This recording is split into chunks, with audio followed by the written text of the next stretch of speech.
आवाज़ विशेष कार्यक्रम में आपका स्वागत है। और विशेष में आज हमारे साथ है जवाहरलाल नेहरू विश्वविद्यालय नई दिल्ली के स्टूडेंट्स यूनियन के वाइस प्रेसिडेंट साकित मून।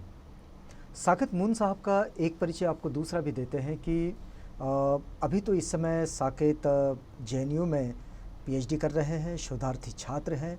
उनका विषय भी जाति व्यवस्था का जो कॉन्फ्लिक्ट है, उस द्वंद्व से जो चीज़ें उभर कर आती है उसको किस सॉल्यूशन की ओर लिया जाए और एक नए राष्ट्र के उभार के लिए किन किन रिसोर्सेज की ज़रूरत पड़ती है, इस पर उनका एक संशोधन का विषय है। विषय का नाम उन्होंने फ्रेम किया है, एक अनौपचारिक चर्चा में उन्होंने बताया ज़रूर था, लेकिन मैं वो समझ नहीं पाया। लेकिन उनसे हम पूछेंगे कि वो एक्चुअल किस विषय पर ये उनका संशोधन कर रहे हैं।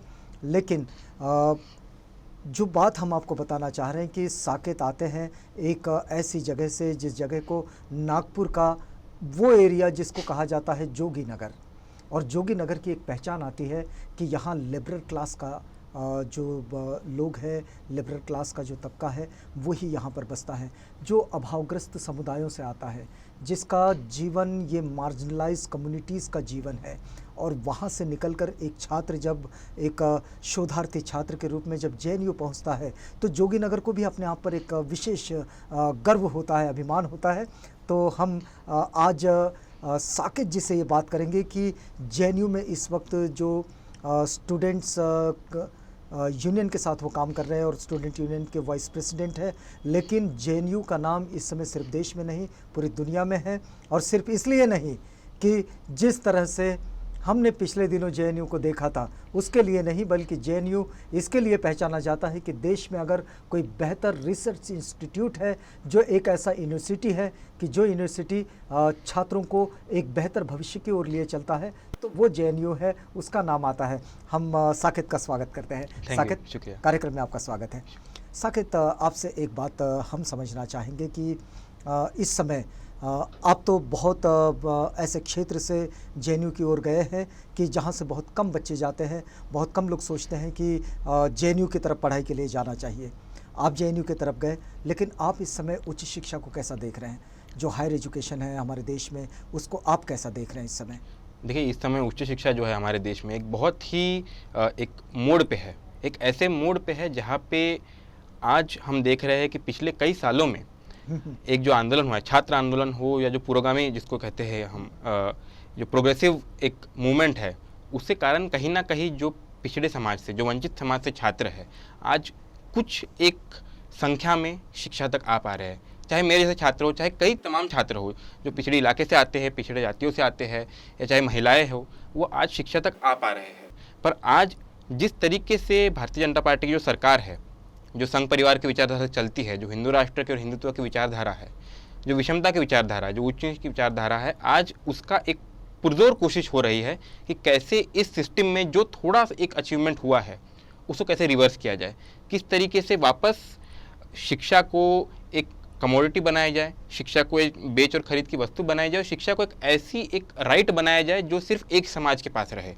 आप कैसा देख रहे हैं इसको? क्योंकि अभी तो एक नेशनल एजुकेशन पॉलिसी भी डिज़ाइन हुई है और national education policy higher education पर बहुत ज़्यादा कंसंट्रेट भी होती है। नए सिरे से कुछ जो ग्लोबल यूनिवर्सिटीज़ है, अब्रॉड यूनिवर्सिटीज़ है, वो भारत में आएगी और इस हायर एजुकेशन को प्रोवाइड कराएगी। ये भी बात चल रही है। हमारे देश की जो कॉलेजेस हैं, उन कॉलेजेस के क्लस्टर बनाकर उनको यूनिवर्सिटीज़ में कन्वर्ट करने की बात चल रही है। इसमें जेएनयू का भविष्य और जेएनयू की जो प्रासंगिकता है उसको आप कैसा कंपेयर करेंगे? मैं आपको एक छोटा सा एग्जांपल देना चाहूँगा, क्योंकि इस सरकार का एक जो एजेंडा होता है, एक जो इसका तरीका है काम करने का, वो काफ़ी सिमिलर है। एक पैरेलल एग्जांपल मैं देना चाहता हूँ। अभी जो एग्रीकल्चर बिल आया, हम सब ने देखा, उसका जो उद्देश्य, जो सरकार कह रहा है कि हम मंडियों को ख़त्म करेंगे, जो एपीएमसी उसको ख़त्म करेंगे, क्योंकि उसमें बिचौलिए होते हैं, दलाल होते हैं और किसान को भाव नहीं मिल पाता है। एक तरीके से पहले बदनाम किया जा रहा है, ख़त्म किया जा रहा है। बिहार का आप उदाहरण देख लीजिए, जहाँ पे 2006 में एपीएमसी को ख़त्म किया गया, पर उसके बाद हमने क्या देखा कि किसान को भाव कम मिलने लग गया, वहाँ पे कॉर्पोरेट ज़्यादा बढ़ने लग गए, कहीं ना कहीं अत्याचार और बढ़ गया है। वैसे ही जेएनयू को बदनाम करने का जो एक कोशिश होते रहता है बार बार कि जेएनयू में नक्सली होते हैं, राष्ट्र विरोधी ताकतें होती है, फलना ढिमकाना, ये सब हमने देखा है किस तरीके से एक प्रोपेगेंडा चलाया जाता है, बदनाम किया जा रहा है सरकारी यूनिवर्सिटीज़ को। कहा जाता है कि क्या यहाँ पे जेएनयू में पढ़ाई नहीं होती है? अगर जेएनयू में पढ़ाई नहीं होती तो जो भारत सरकार के जो अलग एजेंसीज़ है जो शिक्षा को रैंक करते हैं, चाहे नैक हो, चाहे अलग अलग जो ये है, चाहे all India survey on higher education हो, उसमें जेएनयू हमेशा टॉप मतलब 5 में आता है। तो या तो ये हो सकता है कि चाहे कुछ बायस है अगर शिक्षा नहीं होती, अगर शिक्षा अगर हमारे यहाँ पे नहीं होती है, अगर हम पढ़ाई नहीं करते हैं, तो कंसिस्टेंटली जो एक रिसर्च का एक पोटेंशियल हमारा जो है, रिसर्च जो आउटपुट होता है वो कहीं ना कहीं नहीं होता। तो कहीं ना कहीं एक इमेज बनाने की कोशिश की जा रही है, ताकि फिर एक बार आप इमेज बनाते हैं, इमेज बनाने के बाद में आसान हो जाता है कि आप उस एक व्यवस्था को ख़त्म कर दे, आप एक नई व्यवस्था को उसकी जगह ले आए। वैसी नई शिक्षा नीति का आपने जो एक बात रखी, उसके ऊपर मैं ये बोल देना चाहता हूँ कि जेएनयू में एक मॉडल पहले से था रिसर्च का, जहाँ पे छात्र जो वंचित या पिछड़े समाज से आते हैं वो आके रिसर्च कर पाते थे। 2016 में ये कहा गया कि रिसर्च को और बेहतर करना है और क्वालिटी बढ़ाना है, एक यूजीसी गैजेट लाया गया। उसमें क्या हुआ, उसमें ये हुआ कि रिसर्च के सीट कम कर दिए गए। करीबन जहाँ पे अगर किसी एक सेंटर में जो हमारे पे डिपार्टमेंट होते हैं उसमें अगर 20 सीट आते थे तो वो 20 से कम होके 1 या 2 हो गए, जहाँ पे 30 आते थे वो 5 या 6 हो गए या इससे भी कम हो गए। रिजर्वेशन को कम कर दिया गया, रिजर्वेशन को एक तरीके से ख़त्म ही कर दिया गया, ये कहते हुए कि इतने कम सीट में रिजर्वेशन कैसे लगाया जाएगा। जो हमारे यहाँ पे डिप्रेशन पॉइंट मिलता था, मतलब कि अगर महिला छात्र कोई अप्लाई करती है या कोई छात्र पिछड़े एक इलाके से आता है तो उन्हें एक्स्ट्रा नंबर मिलते थे एग्ज़ाम में, उसको ख़त्म कर दिया गया। तो ये करके सबसे पहले रिसर्च का एक पोटेंशियल को ख़त्म कर दिया गया। अब नई शिक्षा नीति के अंतर्गत ये कहा जा रहा है कि हम लोग फंडिंग को स्ट्रीमलाइन करेंगे। इसका मतलब क्या है? NHERC की बात की जा रही है, नेशनल हायर एजुकेशन के लिए जो अलग अलग फंडिंग लगती है उसके लिए एक सिंगल बॉडी का बात किया जा रहा है, पर उसके फंडिंग का कोई मतलब ये तौर तरीका नहीं दिया गया है। 6% GDP का खर्च करने का बात हो रहा है, पर अब भाजपा सरकार का देख लीजिएगा, 2014 से लेकर आज तक के जो फंडिंग है वो पहले 4% होता था, अभी 3% से भी कम है। 3% थोड़ा ज़्यादा, 3.4% है। और जेएनयू में खास करके इसका क्या मतलब है? हेफा नाम की एक एजेंसी बनाई गई है, हायर एजुकेशन फाइनेंसिंग एजेंसी, जो कि लोन देगी सरकारी यूनिवर्सिटीज़ को, लोन देगी कई करोड़। स्टूडेंट्स को दिया जाएगा? नहीं, ये लोन यूनिवर्सिटी को दिया। जब मान लीजिए कि जेएनयू है, जेएनयू में नया कोई कोर्स शुरू करना है, पहले होता था कि सरकार आपको फंड देती थी, नया कोर्स शुरू हो रहा है, नए छात्र आ रहे हैं, अब जो है नया हॉस्टल बनाने के लिए, नया लाइब्रेरी बनाने के लिए आप लोन लेंगे सरकार से, फिर आपको लोन वापस करना पड़ेगा। आप लोन लिए है तो लोन इंटरेस्ट के साथ वापस करना पड़ेगा। अब यूनिवर्सिटी इंटरेस्ट के साथ लोन वापस कैसे करेगी? पैसा कहाँ से आएगा? फीस बढ़ाई जाएगी। पिछले साल जो जेएनयू में आंदोलन हुआ वो इसीलिए हुआ कि हमारी फीस बढ़ाई जा रही थी, यही कहते हुए कि आपके हॉस्टल बेहतर बनाए जाएंगे, आपका ये अच्छा होगा। पर जेएनयू जैसा एक यूनिवर्सिटी जो है उसकी फ़ीस कम इसलिए रखी गई है ताकि पिछड़े तबके के छात्र आगे पढ़ सके। सिर्फ आरक्षण तो है ही हमारे पास, मतलब जो गरीब परिवारों के छात्र एकदम वही, तो उसको कम करने की जो एक कोशिश की गई थी, उसको बढ़ाने की जो कोशिश की गई थी, और उसके साथ साथ जो हमारे यहाँ पे इंक्लूसिव जो एक एजुकेशन है, इंक्लूसिव मॉडल है कि शिक्षा सबका अधिकार है, उसको ख़त्म करने की जो कोशिश की गई थी, ये कोशिश अब हर यूनिवर्सिटी में होगी। सरकारी शिक्षा प्रणाली जो है उसको एक तरीके से और एक्सक्लूसिव बनाया जाएगा। नहीं, लेकिन अभी जो नई शिक्षा नीति आई है इससे कंपेयर करके आप कैसे बताओगे इसे? मैं आपको एक ये देना चाहूँगा। 2019 में कस्तूररंगन कमेटी जो बैठी थी, जिसने 500 पेज का एक नई शिक्षा नीति बनाई थी, उसका एक अब्रिज वर्जन 65 पेज का जो एक डॉक्यूमेंट है जो कैबिनेट ने अप्रूव किया, आप देख लीजिए उसके ऊपर। और कंप्यूटर में आप खोलेंगे तो आपको सर्च कर सकते हैं, आप उसमें देख लीजिए रिजर्वेशन ये शब्द कितने बार आता है। सोशल जस्टिस का तो कुछ कुछ बात हुआ है, पर रिजर्वेशन का एक बार भी पूरे डॉक्यूमेंट में जिक्र नहीं है। जबकि आज भी देश में जितने भी यूनिवर्सिटीज़ है वहाँ पे रिजर्वेशन पूरा नहीं हो रहा है।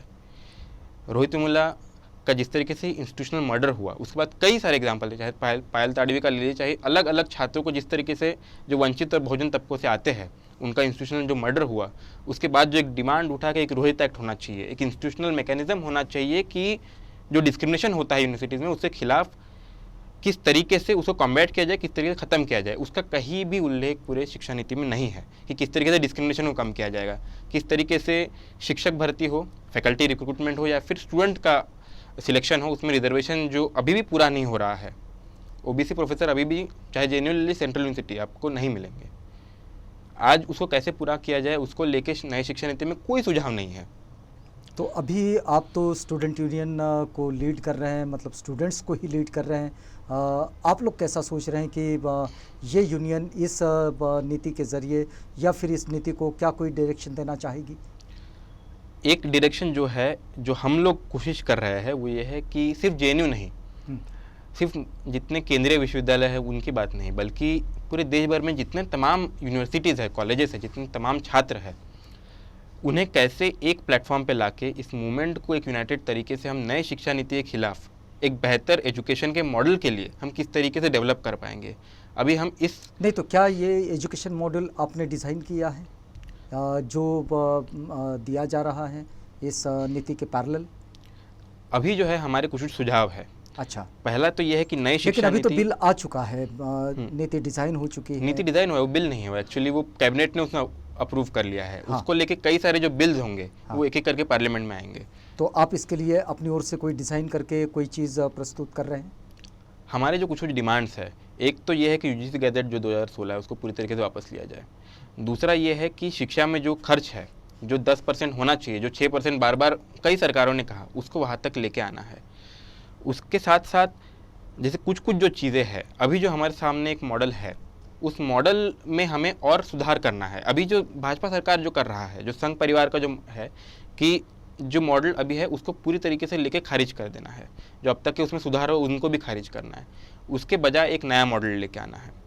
उस नए मॉडल को, हमारा ये कहना है कि जो नया मॉडल आप लेके आ रहे हैं, उस नए मॉडल को लेके आने की कोई ज़रूरत नहीं है। जो मॉडल हमारे सामने उसमें सुधार हुए हैं, सुधार धीरे धीरे जो होते हैं उसमें सुधार हमें और करने हैं। ऐसा नहीं कह रहा हूँ मैं कोई मॉडल परफेक्ट है, पर सबसे पहला जो हमारे सामने चैलेंज है, और ये बहुत बड़ा एक चैलेंज है कि जो हमारे सामने मॉडल है उसे हम किस तरीके से और बेहतर बना सकते हैं, पर उसे किस तरीके से हमें उसमें जो सुधार हुए उन्हें किस तरीके से हमें बचा के रखना है, क्योंकि अभी जो कोशिश हो रही है उस पूरे मॉडल को खारिज कर देने की है।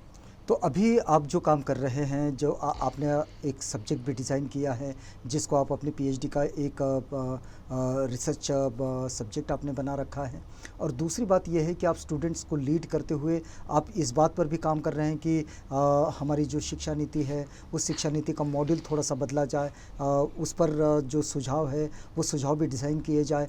तो क्या आपके इस संशोधन के साथ साथ आप ये सारे काम कर पाते हैं? थोड़ा होता है कि मतलब समय को थोड़ा मैनेज करना होता है, पर हो जाता है, ऐसा नहीं है। अभी मेरा मानना है एक ऐसा जो एक समझ बन चुकी है कि या तो आप आंदोलन ही करते या तो पढ़ाई करते। मेरा मानना है कि कोई एक नारा है हमारे यहाँ पे जो मैं बार बार मतलब बताता हूँ, बार बार हम देते भी है, लड़ो पढ़ाई करने को, पढ़ो समाज बदलने को। अच्छा। नारा हम बार बार देते हैं क्योंकि हमारा जो एक समझ है कि पढ़ाई और संघर्ष ये कोई दो अलग चीज़ें नहीं है। हम पढ़ाई क्यों करते हैं? हम पढ़ाई करते हैं ताकि हम संघर्ष कर पाए, ताकि समाज को बदल पाए, और इस पढ़ाई को पाने के लिए हमें संघर्ष करना पड़ता है। हमारे पहले जो पीढ़ियाँ हैं उन्होंने संघर्ष किया, इसलिए आज हम कुछ पढ़ पा रहे हैं। हमारे कुछ संघर्ष से हो सकता है कि हम पढ़ पाए और हमारे बाद आने वाली नस्लें भी इस शिक्षा को ले पाए और समाज को और बेहतर करने के लिए कोशिश कर पाए। तुम्हारी ये शोध प्रक्रिया में इन सब चीज़ों का कितना प्रभाव पड़ता है? क्या बाधा उत्पन्न होती है इसमें? देखिए, बात ऐसी है कि बाधा उत्पन्न होने का जो एक ये है, मेरा मानना है कि जब हम संघर्ष करते हैं, जब हम एक बेहतर समाज की परिकल्पना करते हैं और उसकी तरफ एक कोशिश करते हैं, तो कहीं ना कहीं हम जो शिक्षा लेते हैं वो सार्थक होती है। कहीं ना कहीं उसमें एक मदद मिलती है। वो ऐसे कि आखिर में जैसे मेरा जो सब्जेक्ट है वो ब्रॉडली सोशल साइंस में आता है, जैसे हिस्ट्री है। वो सब्जेक्ट एक बार बता दीजिएगा। अच्छा, मेरा सब्जेक्ट जो है, जिस विषय पर आप संशोधन कर रहे हैं। अच्छा, मेरा रिसर्च वैसे हिस्टोरिकली है। मेरा सेंटर है centre for the study of social exclusion and inclusive policy, और मेरा एमफिल डिसर्टेशन जो है वो भी जिस टॉपिक पे है पीएचडी में उसी को मैं आगे ले जा रहा हूँ। 19th सेंचुरी में जो डेक्कन है, बॉम्बे प्रेसिडेंसी और प्लस सेंट्रल प्रोविंसेस में जो मराठी स्पीकिंग एरियाज है जिन्हें आज हम महाराष्ट्र के नाम से जानते हैं, उसमें जाति व्यवस्था किस तरीके से फंक्शन करती थी, कॉलोनियलिज्म के आने के बाद उसमें कैसे बदलाव हुए, और जिस तरीके से आंदोलन हुआ, जिस तरीके से वंचित और बहुजन तबकों ने जो सत्यशोधक समाज के नेतृत्व में हो, चाहे अलग अलग तरीके से आंदोलन हुआ, वो आंदोलन कैसे डेवलप हुए, मोटा मोटी ये मेरा रिसर्च का टॉपिक है, एक हिस्टोरिकल टॉपिक है। इसको मतलब क्या खास वजह रही इस विषय को चुनने की? मतलब अगर हम आज के फिनोमेना में देखें इसे, तो ये इस सब्जेक्ट के साथ ये संशोधन करने की क्या ज़रूरत पड़ी आपको? देखिए, आज हम जिस समाज व्यवस्था को देखते हैं, चाहे महाराष्ट्र में हो, जी। महाराष्ट्र का स्पेशली, मतलब कि मेरा रिसर्च का एरिया वही है।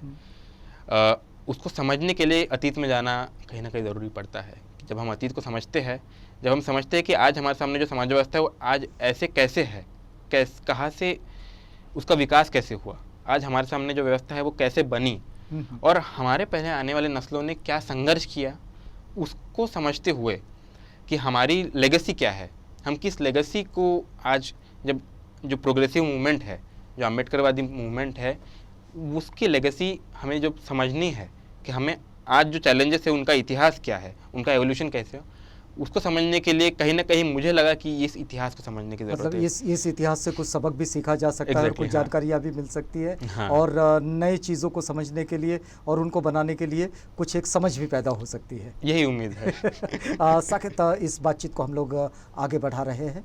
मैं एक दूसरी बात समझना चाह रहा हूँ कि जेएनयू की जो पहचान है कि वो एक लीडरशिप को बिल्ड भी करती है। वो एजुकेशन में रिसर्च के साथ साथ और लोगों की अपने छात्रों की समझ को मजबूत करने के साथ साथ उनको उनकी एक भूमिका भी तय करती है। आपको क्या लगता है कि इस समय स्टूडेंट किस भूमिका में जनता के सामने, अपने देश के सामने खड़ा हो, क्या लगता है आपको?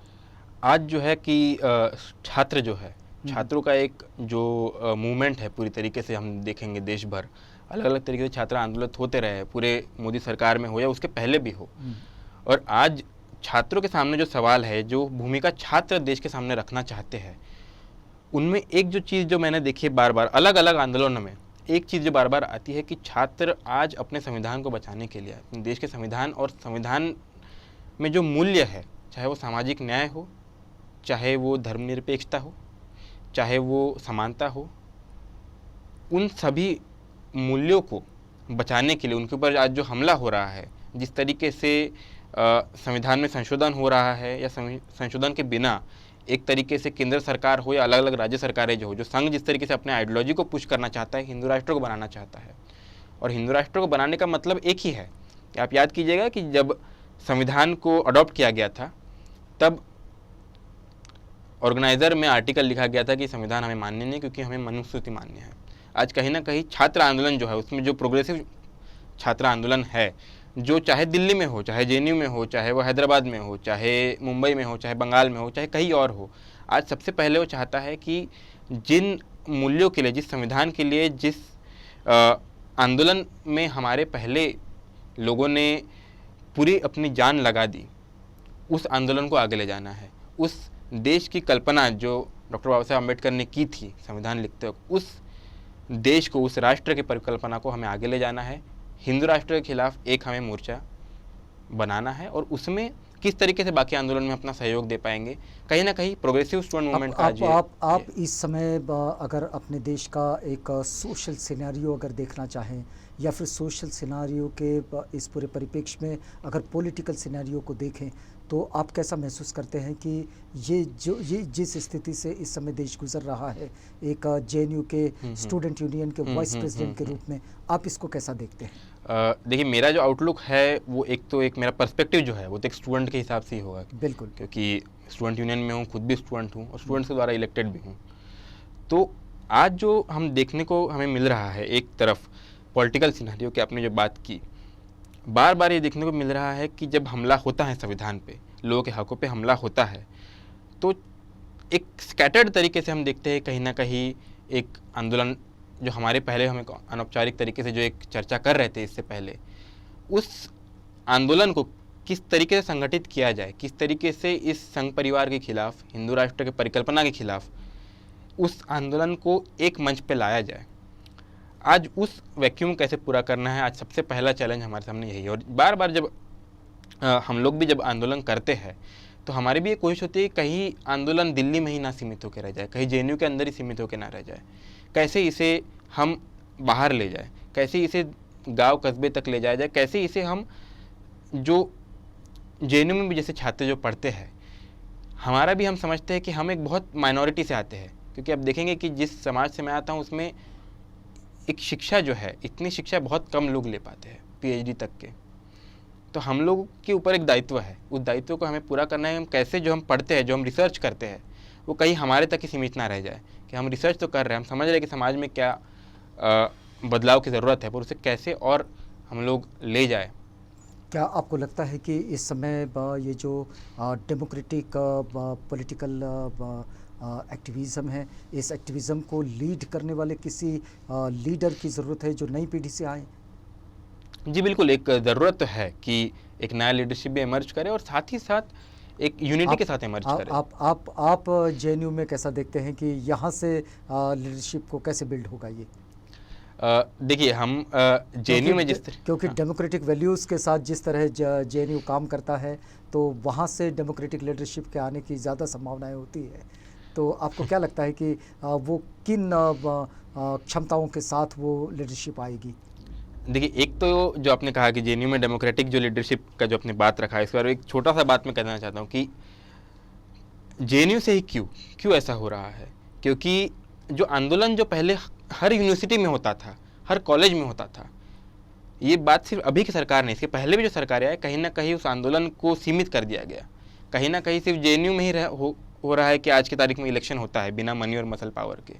कि जब मैंने चुनाव लड़ा तो मुझे खर्च नहीं लगा चुनाव लड़ने का, मुझे कोई बहुत सारे लोगों की ज़रूरत नहीं पड़ी जो मेरे लिए जाके, जैसे बाकी यूनिवर्सिटीज़ में होता है, जेएनयू में नहीं होता है। मनी और मसल पावर का एकदम उपयोग नहीं होता है, एक डेमोक्रेटिक स्पेस बना हुआ है।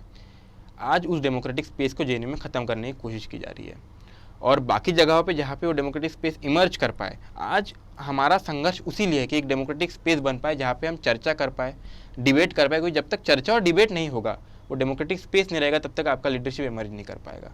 और उस डेमोक्रेटिक स्पेस को डेवलप करने के लिए जो एक पब्लिक डिस्कोर्स कहते हैं, जिसे हम पब्लिक डिबेट जो होता है, उसके स्पेस को बनाने की ज़रूरत है। उस स्पेस को जिसके ऊपर बार बार हमला होता है, चाहे जेएनयू पे हमला हुआ है, चाहे जामिया पे हमला हुआ है, बदनाम किया गया पहले, फिर लाठी डंडे पुलिस के द्वारा एक हमला भी हुआ, एएमयू में हुआ, जामिया में हुआ, जेएनयू में हुआ, डीयू में भी हुआ। जब जेएनयू में आंदोलन चल रहा था, डीयू पे भी पुलिस के द्वारा हमला किया गया, वहाँ पे भी बहुत बर्बरता से हमला हुआ। तो ये हो इसीलिए रहा है ताकि ये स्पेस जो है जहाँ पे डिबेट होता है, वो डिबेट का स्पेस खत्म हो जाए और उससे फिर एक लीडरशिप नहीं आ पाए। आज चैलेंज ये है कि इस तरीके से जब एक सरकार है, इस तरीके से जब एक समाज व्यवस्था को हमारे ऊपर थोपा जा रहा है, एक राजकीय व्यवस्था को हमारे ऊपर थोपा जा रहा है, अपने डेमोक्रेटिक स्पेस को प्रिजर्व करना है, उसे बढ़ाना है इस डेमोक्रेटिक स्पेस में जिसमें चर्चा हो और डिबेट हो। और मेरा मानना है कि आप जो यहाँ पे आवाज़ इंडिया है, ये तमाम तरीके के जो चैनल है जो नए आए हैं, जो सोशल मीडिया के स्पेस को यूज़ कर रहे हैं, जो नए मीडिया के स्पेस को यूज़ कर रहे हैं, आप इसमें अपना एक कंट्रीब्यूशन भी कर रहे हैं। पर हमारा भी ये दायित्व बनता है कि हम भी इस स्पेस को कैसे बढ़ा पाए। और साकेत जी, इस पूरी बातचीत को हमें अभी यहाँ रोकना होगा क्योंकि हमारा समय भी पूरा होता जा रहा है। मैं आपसे एक अंतिम बात जानना चाह रहा हूँ कि जैसे इस समय बहुत सारे स्टूडेंट्स आपको देख रहे हैं, इन स्टूडेंट्स के लिए अगर इस पूरी चर्चा को समेटते हुए अगर कोई बात कही जाए तो क्या बात कहना चाहेंगे आप?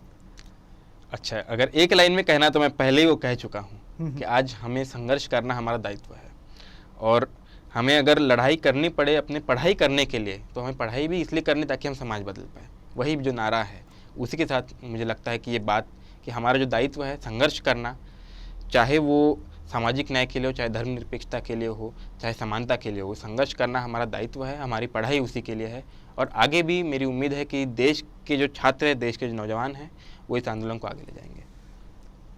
साकेत मून ये चाहते हैं, जो कि जेएनयू स्टूडेंट यूनियन के वाइस प्रेसिडेंट है।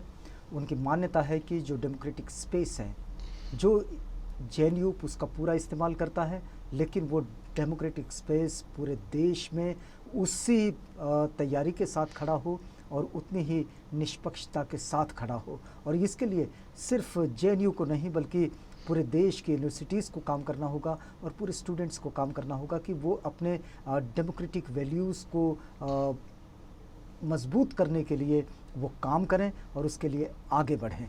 साकेत जी, आप हमारे साथ आए, हमसे बातचीत की, इस पूरी बातचीत के लिए आपका बहुत धन्यवाद। बहुत बहुत धन्यवाद आपका भी बुलाने के लिए। आप बने रहिएगा आवाज़ इंडिया के साथ, प्रोग्राम आगे भी जारी है।